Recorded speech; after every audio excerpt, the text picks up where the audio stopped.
Oi pessoal, tudo bem com vocês? Hoje nós vamos estudar um método de determinação de demanda para que nós possamos então obter o nosso ramal de entrada. E hoje nós vamos estudar o método da demanda provável. Vamos dar uma olhada em como ele funciona.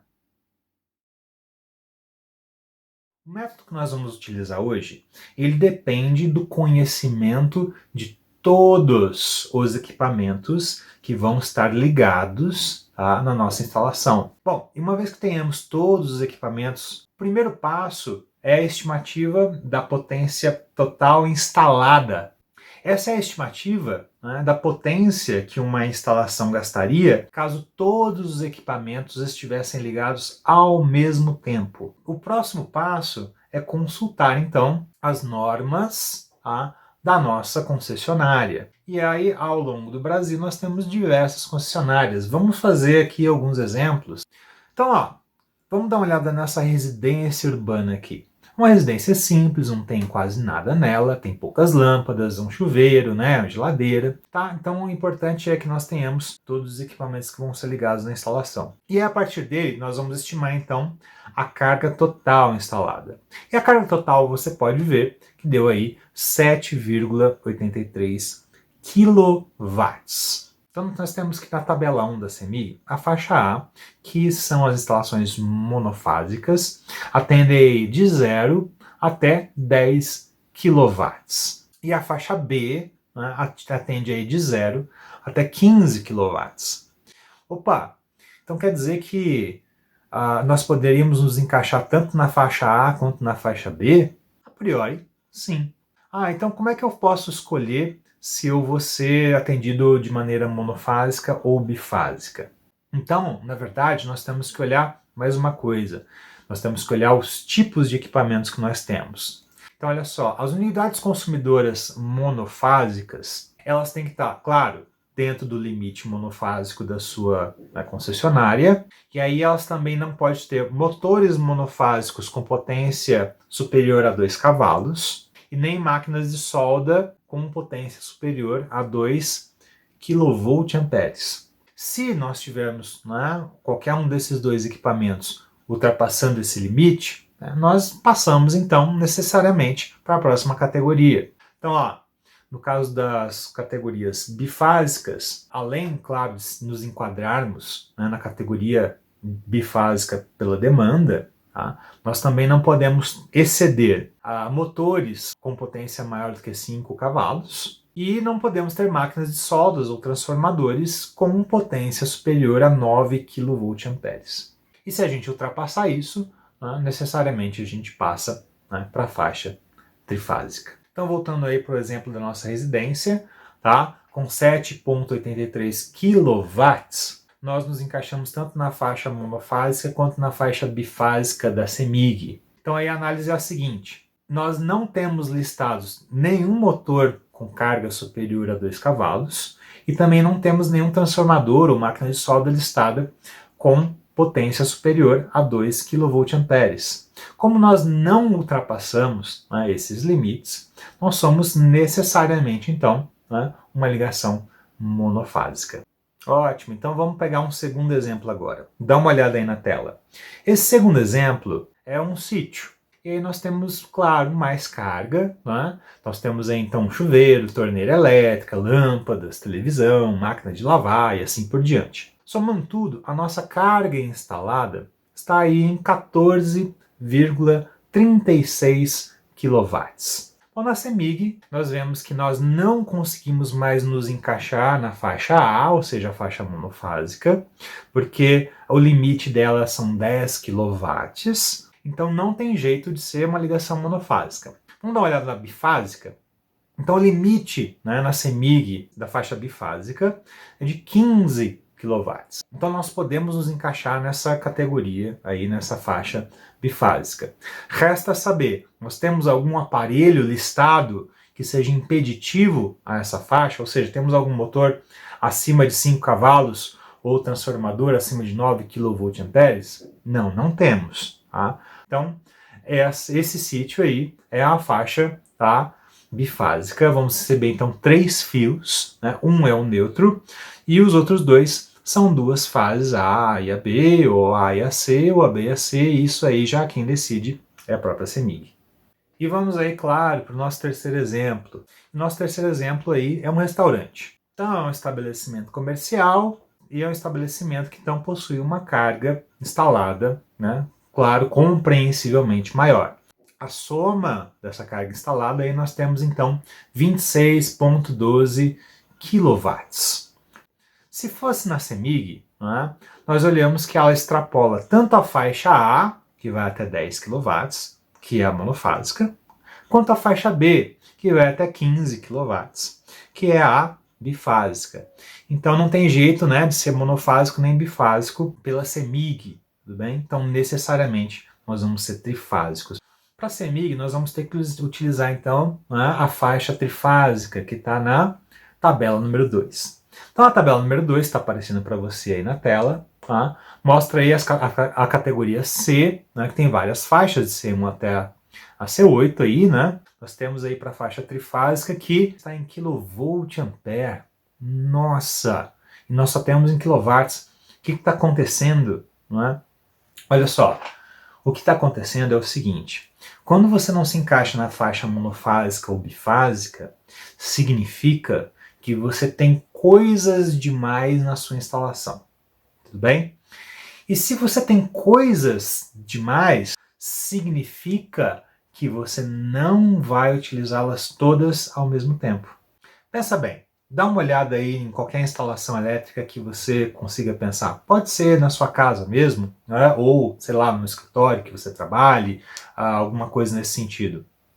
Repara bem, tenta lembrar. Todas as coisas ficam ligadas ao mesmo tempo o tempo todo? Não, claro que não. Tá? E por que isso acontece? Acontece que nós só ligamos aquilo que nós vamos utilizar, não é? Então existe o quê? Existe uma carga instalada total, uma demanda total, que é como se tudo tivesse ligado ao mesmo tempo, mas nós sabemos que isso nunca acontece, né? Nunca tudo fica ligado ao mesmo tempo o tempo todo. Então, fazer uma instalação elétrica que suporte tudo ligado ao mesmo tempo o tempo todo seria um desperdício de equipamento, né? Porque obviamente isso não acontece. Tá? Então o que nós vamos fazer é justamente calcular uma demanda provável, né, do quanto seria utilizado nessa instalação. Então o que nós fazemos é justamente o que dá o nome ao método, o método da demanda provável. Né? E ele só precisa ser aplicado quando você se encaixa aí na categoria trifásica, que é o nosso caso de agora. Bom, em primeiro lugar, não é? A potência elétrica, tá? Ela é uma entidade numérica, né? Numericamente falando, ela é uma entidade complexa. Ela é um número complexo. Tá? Potência é dada o quê? Tensão vezes corrente. Tá? Volt vezes ampere é a unidade de potência. A potência que você realmente gasta com qualquer aparelho. Tudo bem? Poxa, e watt? O watt, ele é uma componente, né, dessa potência. A componente real. Tá? Um número imaginário é um número bidimensional. Né? Ele tem o quê? Ele tem a parte real e a parte imaginária. A potência, né, que realmente é gasta, tudo bem? Não é só a potência ativa. Né? É o que a gente chama de potência aparente. Tá? É a potência que é efetivamente gasta pelos aparelhos. Esses aparelhos, tá? Eles podem ser puramente resistivos, como por exemplo um chuveiro ou uma torneira elétrica, tá? Mas eles podem ser também capacitivos ou indutivos. Tá? Eles podem ser capacitivos, como um celular, um computador. Eles podem ser indutivos, né, como uma geladeira, né, ou seja, tudo que possui motor é uma carga indutiva. E aí essa potência passa a ser um número complexo, o que nos leva a uma discussão, né, sobre o fator de potência. O fator de potência nada mais é, né, que o cosseno desse ângulo que você está vendo aí na tela, desse triângulo de Pitágoras. Tudo bem? Nós utilizamos então, né, esse fator de potência para converter potência ativa em potência aparente e vice-versa. Bom, mas voltando aqui para o nosso exemplo do nosso restaurante, né? Então nós vimos que ele extrapolou, né, o limite monofásico e bifásico nas concessionárias. Então, necessariamente, ele vai ser uma ligação trifásica. E se é uma ligação trifásica, significa que tem muita coisa lá. Se tem muita coisa, significa que provavelmente não vai ficar tudo ligado ao mesmo tempo, não é? Ou seja, existe uma demanda provável, não é? Menor do que a demanda total ali, né? A carga total instalada. Nós precisamos descobrir qual é essa demanda provável. Todas as concessionárias utilizam essa formulinha que está aparecendo aqui na tela. Ou seja, demanda provável é um A, mais um B, mais um C, mais um D. Ou seja, muitas categorias, né, dos diversos aparelhos que são utilizados aí na instalação. Algumas concessionárias, né, usam mais letrinhas que outras, né, você tem que ver as particularidades de uma ou da outra aí, tá? Mas no final das contas, né, o esquema é o mesmo, ou seja, a categorização, né, dos diversos tipos de aparelhos que aparecem. Bom, uma vez que nós tenhamos categorizado cada um dos equipamentos que nós temos na nossa instalação, nós vamos então fazer a demanda total daquela categoria e aí nós vamos aplicar o quê? Um fator de demanda. Esse fator de demanda é um fator estatístico, tá? Fornecido pelas próprias concessionárias. Tá? Então as concessionárias, nas normas delas, possuem as tabelas de fatores de demanda. Basta nós pegarmos essas tabelas, tudo bem? Extrairmos o fator, multiplicarmos aquela demanda total da categoria por esse fator e voilá, nós temos então aí a nossa demanda provável para cada uma das categorias. E no final, só somar todas as demandas prováveis de cada categoria para termos o nosso resultado final. Vamos fazer para o nosso exemplo? Bom, então reunindo aí os diversos aparelhos que existem no nosso restaurante, nós temos 3 das várias categorias, né, presentes, que é a categoria A, B e C, ou seja, iluminação, eletrodomésticos e ares condicionados. Então olha só, para a categoria A, nós temos aí as diversas lâmpadas de LED, então com uma potência aí total, não é, de 168 watts apenas. Nós vamos pegar então a tabela, não é, de fatores de demanda para unidades não residenciais. Tá? Então você tem que, primeiro de tudo, transformar a potência, né, de watt para volt-ampere. Então, para isso, basta dividir pelo fator de potência do seu aparelho. No caso aqui, temos a lâmpadas de LED, cujo fator de potência é 0,7. Então, 168 dividido por 0,7 vai nos dar aí 240, né, volt-amperes. Vezes o fator de demanda, que é 1, então temos aí, né, nosso Azinho como sendo 0,240 kVA. A categoria B, que é a categoria dos eletrodomésticos, tudo bem? Ela dá um pouquinho de trabalho, porque ela tem várias subcategorias, B1, B2 até B5. Tá? Então nós vamos ter que encaixar nessas categorias que estão aparecendo aí na tela para você, todos os nossos equipamentos. Vamos fazer uma a uma, tem que ser assim. Então vamos lá. Qual a carga instalada da categoria B1? Tá? Então ali nós temos chuveira, torneira, cafeteira, tá? Somando tudo, nós temos aí 10,4 kW. Bom, primeira coisa, vamos passar a potência de watt para volt-ampere. Nessa categoria, nós vemos que só temos o quê? Aparelhos com resistência ôhmica. Logo, fator de potência igual a 1. Tá? Então, 10,40 dividido por 1 vai dar 10,40 mesmo, só que agora não é mais watt, é volt-ampere. Tá? Então nós temos 10,40 kVA. E aí nós precisamos, além disso, do fator de demanda agora para essa categoria. O fator de demanda está nessa tabela que está aparecendo aqui para você, tá? Que ela faz então uma relação entre o número de aparelhos, tá? E o fator de demanda. Nesse caso nós temos 4 aparelhos, então o fator de demanda aqui listado é o 0,76 ou 76%. Tá? Então multiplicando 10,40 por 0,76, tá? Nós temos então 7,9 kVA. Esse é o B1. A categoria B2 não existe, tá? Nesse exemplo, então vamos direto para a categoria B3, que são os grilos, ok? Nós temos então aí, né, a potência total de 1,2 kW, fator de potência é 1, então vai dar 1,2 kVA. Tá? E aí, nesta tabela que está aparecendo para você aqui agora, tá? Nós vemos então o fator, né, de demanda associado, que no caso aí é 0,8. Tá? Então, multiplicando 1,2 por 0,8, temos que B3 igual a 0,96 kVA. A próxima categoria é a B4, tá? Que envolve as máquinas de lavar louças. Tudo bem? Temos aí então a potência total de 1,5 kW. Primeira coisa, transformar watt para volt-ampere. Se é uma lavadora de roupas, ela tem o quê? Motor elétrico. Então é uma carga indutiva. Tá? Então nós precisamos saber o fator de potência dessa carga. Nesse momento, né, nós temos duas opções para esse fator de potência. Tá?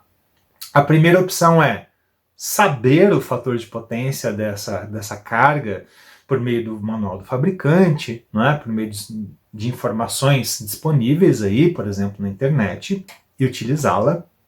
Ou, caso nós não tenhamos isso, né, nós podemos então utilizar o fator de potência padrão, né, para aparelhos eletrodomésticos, que é 0,92. Tudo bem, sem problema. Nós já temos aí a nossa potência aparente. Agora a gente precisa do fator de demanda. E o fator de demanda está aqui nessa tabela. Né? E nós vemos então que o fator de demanda aqui relacionado é de 100%, ou seja, 1. Tá? Então, significa que nós vamos multiplicar 1,63 por 1, vai dar 1,63 mesmo, e esse é o valor de B4. Por último, a categoria B5, que possui a maior quantidade de aparelhos. Temos aí então 16 aparelhos, tá? Com uma potência total aí de 4,95 kW.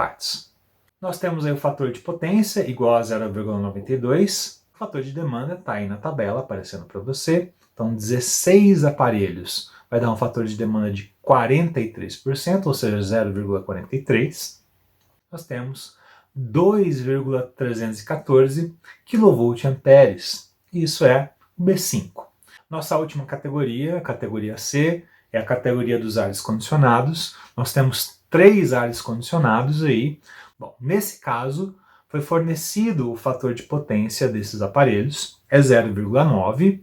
E olhando aí na tabela, aparecendo na tela, nós temos que para 3 aparelhos, nosso fator de demanda é 0,84. Então, fazendo a multiplicação, nós temos 7,28 kVA, que é a demanda, tá, para a categoria C.